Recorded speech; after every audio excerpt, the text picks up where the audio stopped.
एक छोटे से देहात में जहां सरसब्ज खेत और मिट्टी की खुशबू हर तरफ फैली हुई थी, एक खूबसूरत और नेक दिल लड़की जमीला अपने वालिद गुलाम के साथ रहती थी। गुलाम एक गरीब किसान था जो दिन रात मेहनत करता ताकि अपनी बेटी की परवरिश कर सके। वो एक कच्चे मकान में रहते थे जो गंदुम के खेतों के दरमियान वाक़ था।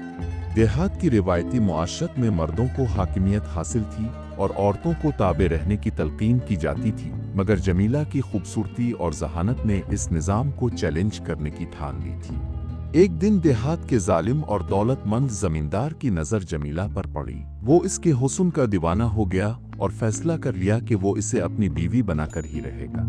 जमींदार एक मक्कार और बेरहम आदमी था जो अपनी ख्वाहिशात की तकमील के लिए किसी भी हद तक जा सकता था। जमीला का वालिद गुलाम पहले ही जमींदार का मकरूज था। इसने खेतों के लिए बीज और खाद खरीदने के लिए इससे कर्ज लिया था और अब जमींदार इसे मजबूर करने लगा कि अगर वो अपनी जमीन बचाना चाहता है तो जमीला की शादी इससे कर दे। गुलाम अपनी बेटी की मोहब्बत और जमींदार के गुस्से के खौफ के दरमियान बंट कर रह गया, मगर जमीला के ख्वाब कुछ और थे। वो उस्ताद बनना चाहती थी और देहात के बच्चों को तालीम देना चाहती थी। जैसे जैसे दिन गुजरते गए जमींदार की धमकियां बढ़ने लगीं और गुलाम की सेहत गिरती गई। जमीला जानती थी कि अगर इसने खुद कोई कदम ना उठाया तो हालात बद से बदतर होते जाएंगे। एक रात जमीला ने हिम्मत करके जमींदार की हवेली का रुख किया। इसका दिल तेजी से धड़क रहा था, मगर उसके कदम साबित कदमी से आगे बढ़ रहे थे। जमींदार के सामने जाकर उसने दो टोक अल्फाज में कहा, मुझे और मेरे वालिद को अकेला छोड़ दो।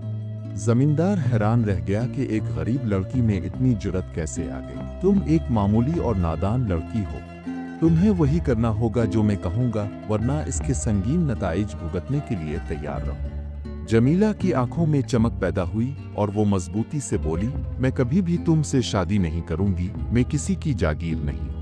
जमीला की बहादुरी ने जमींदार को लम्हा भर के लिए हैरान जरूर किया, मगर वो अपनी जिद का पक्का था।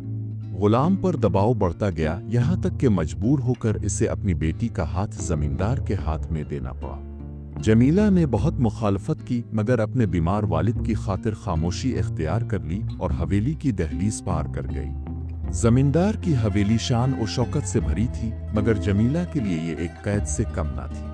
वो चाहता था कि जमीला इसके हुक्म के मुताबिक चले, मगर वो ऐसी लड़की थी जिसे जबरदस्ती कायल नहीं किया जा सकता था।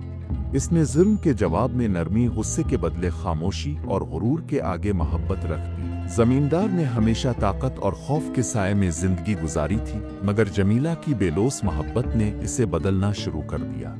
जब वो बीमार पड़ा तो जमीला ने दिन रात इसकी तीमारदारी की। इसकी पेशानी पर ठंडे पानी की पट्टियां रखें, दुआएं की और उसके हर जख्म पर अपनी शफकत का मरहम रखा।